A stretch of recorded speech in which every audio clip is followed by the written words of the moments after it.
Meus queridos amigos, como é que vocês estão? Tudo na paz? Hoje a gente vai tentar descer até o fundo do poço aqui para descobrir se a Gerdau realmente deixou os dias ruins para trás, como muitos já começam a acreditar, ou se o buraco é mais embaixo. Será que a Gerdau GGBR4 saiu desse fundo do poço e está extremamente barata ainda? É hora de comprar ação? Não se engane, porque nada é tão simples quanto parece no mercado de ações, e quem pensa que é muito bom, que é melhor que todo mundo, costuma se lascar. Mas sim, as ações da Gerdau estão subindo hoje, quase 6%, 5,37%, é uma alta realmente muito forte para um dia. Então vamos ver o que está acontecendo. Antes de mais nada, quem já é de casa, senta o dedo até o fundo do poço desse like aqui, do botãozinho de like. Se inscreva no canal, que vale a pena cada centavo do seu tempo, é o que eu posso lhe dizer. E sim, a Gerdau, ela mostrou bons resultados, uma recuperação em um período que vem sendo bem complicado para a empresa. A Gerdau, sabe aquele meme do já acabou, Jéssica? Então, a Gerdau, ela está meio que nessa situação ali, olhando para o momento, para o cenário, falando, meu Deus, já acabou porque eu não aguento mais.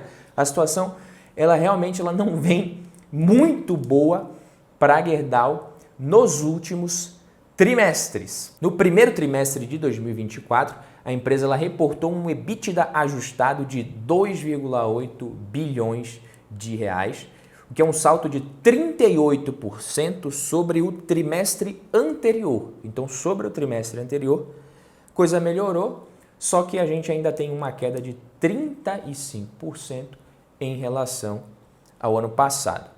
E o que esse dado ele revela para a gente? Resiliência da empresa, capacidade de recuperação, mas o que isso realmente significa, ou pode significar, ou está significando para muita gente? A Gerdau está negociando a múltiplos atraentes do ponto de vista de EV/EBITDA, quando você olha um EV/EBITDA de apenas 4 vezes para esse ano, e esse EV/EBITDA ele é bem abaixo dos pares globais norte-americanos da empresa, que estão negociando aproximadamente 8 vezes. Se você der uma olhada aqui no EV/EBITDA da Gerdau no Investidor 10, se a gente olhar o histórico, a gente vê que a empresa negocia na faixa ali dos 3,95, a média é justamente ali na casa das 4 vezes, e recentemente ela foi negociada a múltiplos menores. Por quê? Porque esse resultado ele subiu muito e as ações não acompanharam. Isso é comum isso acontecer em empresas de commodities, porque o mercado ele sabe, né, que às vezes a empresa está passando por um bom momento, mas que aquilo não vai durar para sempre. O EV/EBITDA ele é uma boa métrica para você olhar. Eu vou explicar para você por quê. Só estou compartilhando aqui esse histórico no Investidor 10 para você ficar por dentro. Mas o EV/EBITDA ele é um indicador financeiro muito utilizado para avaliar e comparar empresas especificamente, especialmente no setor de commodities, quando a gente tem aço, petróleo, minérios, enfim. Por quê? O EV é o Enterprise Value, que é basicamente o valor total da empresa, não é só o valor de mercado que a gente tem na Bolsa de Valores, né? Você tem o Market Cap e também isso inclui a dívida líquida da empresa, a dívida bruta subtraída do que ela tem em caixa, do dinheiro que a empresa tem na mão ali. E o EBITDA representa o lucro da empresa antes de subtrair juros, impostos, depreciação e amortização. Isso aqui é importante, né? O lucro antes de juros, impostos, depreciação e amortização. Tá? Então é uma medida muito usada para você entender o desempenho operacional da empresa, porque mostra quanto dinheiro que ela está realmente fazendo, gerando com as suas operações principais, desconsiderando outras coisas. Tá? E o EV/EBITDA ele é útil para comparar empresas de commodities, como é o caso da Gerdau, e de diferentes países. Por quê? Primeiro, a gente tem universalidade e simplicidade. Então o EBITDA é um indicador que, como eu disse, ignora efeitos de regimes fiscais e estruturas de capital diferentes. E isso é ideal quando você compara empresas de diferentes países, com regras tributárias e financeiras diferentes. Quando você usa o EV/EBITDA, por exemplo, você tem um número que você pode comparar mais diretamente essas empresas. Então a gente viu que nesse caso, a Gerdau aqui, descontada em relação aos pares global. Outra coisa que esse indicador tem, ele foca no operacional. Quando você foca nos resultados operacionais, como eu disse, antes de juros e impostos, isso permite que os investidores vejam como que a empresa está gerindo essas operações, e isso é crucial em indústrias de commodities. Porque indústria de commodities você não tem poder nenhum sobre o preço da commodity. Então, custos operacionais e eficiência é a palavra-chave ali, é o segredo para o sucesso dessas empresas. Então, quanto menores são os custos e quanto mais a empresa é eficiente, mais dinheiro ela gera, mais lucro ela coloca no bolso do acionista. Outra coisa, esse indicador desconsidera a estrutura de capital. Ele não leva em conta dívida, financiamento de forma direta. Então, a parte do EV ajusta isso quando você inclui dívidas e caixa, e ele permite comparar empresas que têm, às vezes, estratégias de financiamento diferentes. E isso é útil no contexto que você tem exatamente empresas que podem ter acesso a condições de crédito diferentes. Aqui no Brasil, você tem empresas que têm acesso a uma condição de crédito, lá nos Estados Unidos, outra. É claro, essas empresas, muitas vezes, por estarem nesse mercado de commodities, elas conseguem até se financiar em moeda estrangeira também. Então, isso aqui é para você ter noção. Às vezes o impacto do dólar também influencia. É muito interessante você olhar esse indicador, considerando o EBITDA ajustado e às vezes até mesmo fazendo essas comparações em dólar. A volatilidade também do mercado, o quarto fator, é a volatilidade do mercado de commodities, que esses preços eles acabam ali sendo muito voláteis. E devido a fatores externos, você tem política, economia global, desastre natural. Então o EV/EBITDA ele te ajuda a entender como é que a empresa realmente está saindo em relação à sua capacidade de gerar lucro, de gerar valor, lucro operacional nesse ambiente volátil e remunerar os seus donos. E aí isso nos leva a questionar, a Gerdau está realmente subvalorizada? Ou tem alguma coisa que o mercado não está vendo? Por que ela está tão descontada em relação a esses pares globais ali, né? Então você tem a enxurrada de aço chinês a preço muito baixo, que tem sido uma pedra no sapato das siderúrgicas brasileiras, e essa competitividade muito alta, isso força a Gerdau e as outras empresas a adaptarem, na medida do possível, a sua estratégia.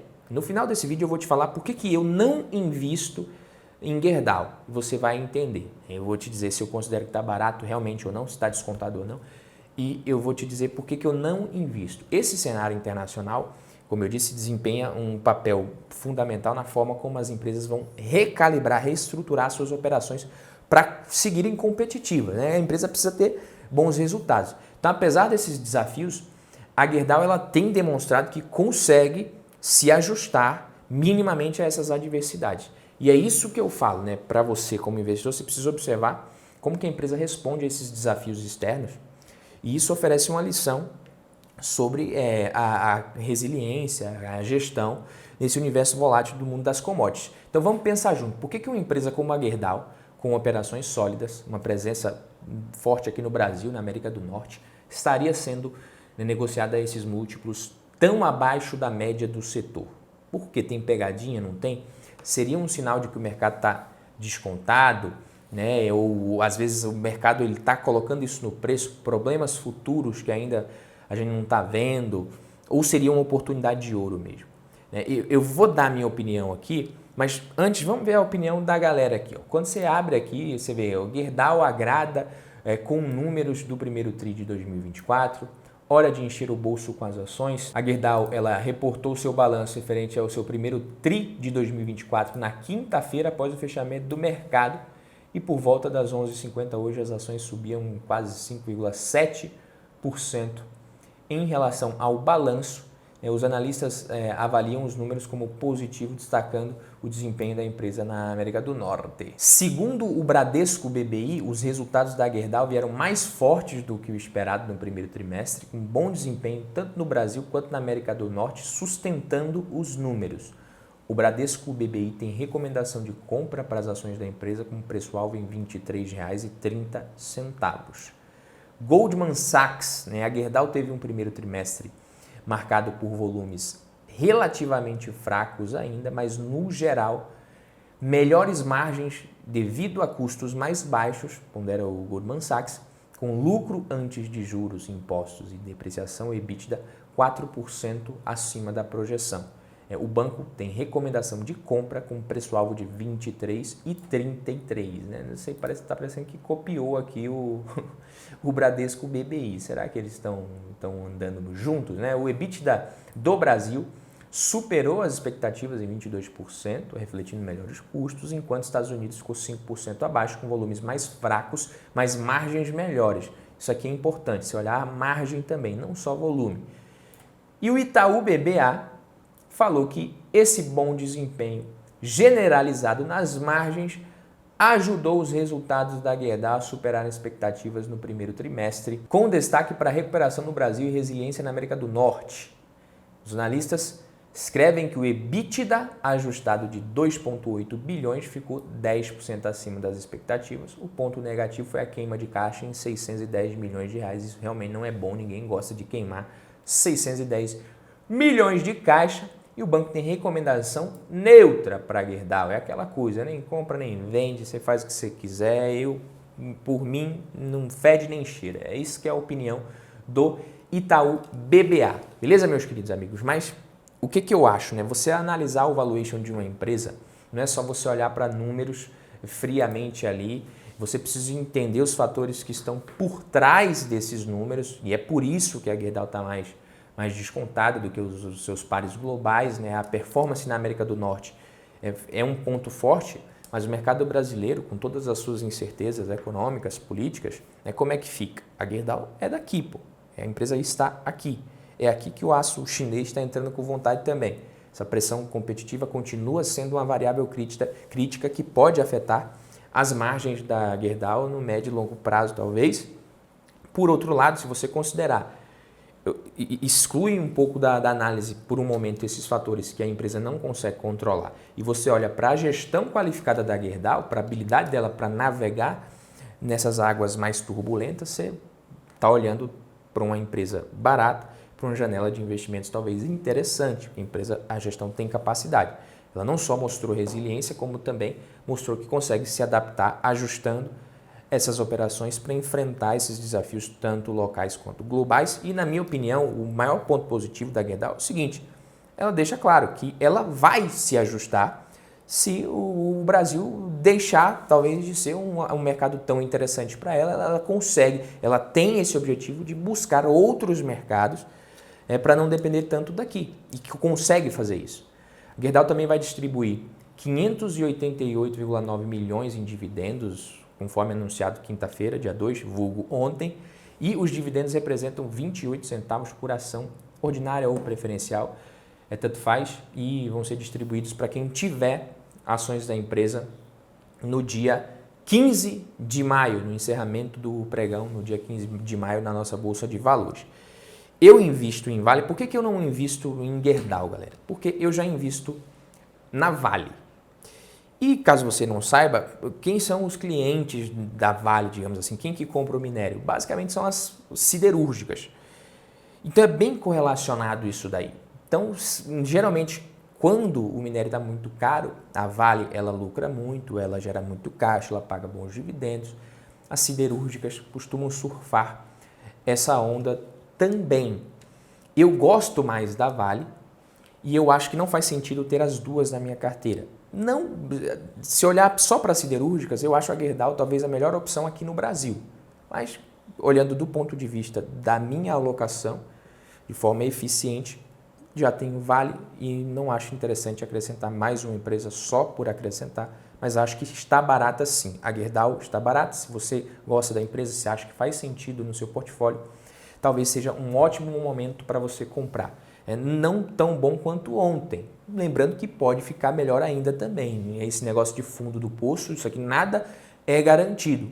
Beleza? É bom que fique claro que às vezes quem está começando agora, vê um monte de manchete assim, acha que realmente agora não tem mais como cair. Nada disso.